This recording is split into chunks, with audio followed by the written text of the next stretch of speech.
Hare Krishna, my name is Isvara. Today we'll discuss a topic, how to be constantly in touch with Krishna. Krishna is the Supreme Personality of Godhead. There is actually one God, and there cannot be more than one God, because God means the fountainhead, the cause of all causes. So there cannot be more than one cause of all causes. So Krishna, the Supreme Personality of Godhead, the name Krishna actually means the all attractive, most attractive. That person in whom attractiveness has reached its limit. So there are 6 basic qualities of attractiveness. That is wealth, strength, beauty, knowledge, fame, and renunciation. And God has to possess these, has to be the source of these qualities, and has to possess these qualities unlimitedly. So this is God or Krishna. So how to be in constant contact with Him? In the material world, it's a place of dualities, and therefore, if you consider the fact of mango when it's ripe, it's very nice to the eyes, it's very nice to the nose, it smells very sweet, nice, it tastes very good. And if you hear about someone who relish the sweet taste of mango, it sounds very good. And when it's nicely ripe, when you touch it, it feels very nice. So it's all around, it's a very nice fruit.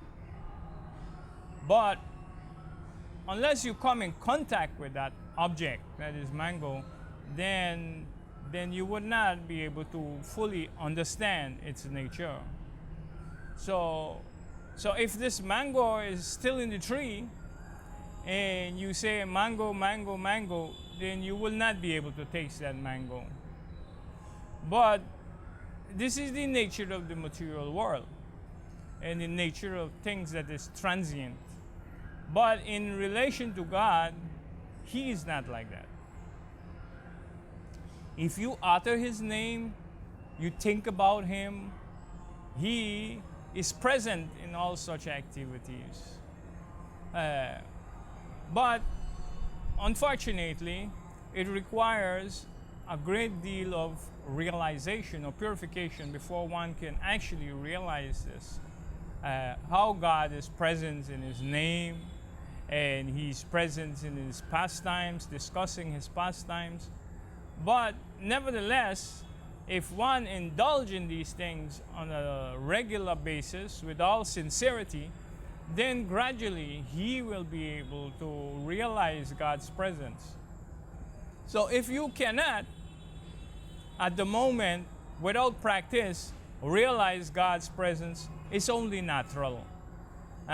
Just as it is only natural that a blind man cannot see the sun.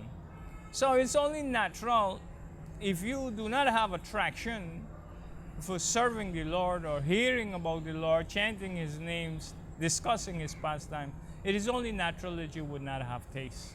So the taste is in the pudding. You has to engage in these activities, and then under the guidance of those who are bona fide, under the guidance of those who are practicing sincerely, and then you will also be able to understand and be able to taste this subject matter. So by this engagement of constantly hearing and chanting about Krishna or God, the one is in constant communication, in constant relation with God.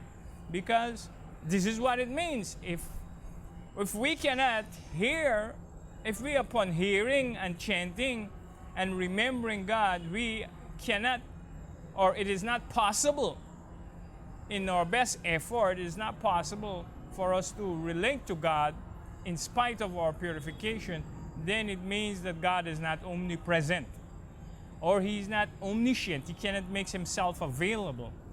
But God being omnipresent and omniscient, He can make Himself available. So, but it requires our purification. Hare Krishna.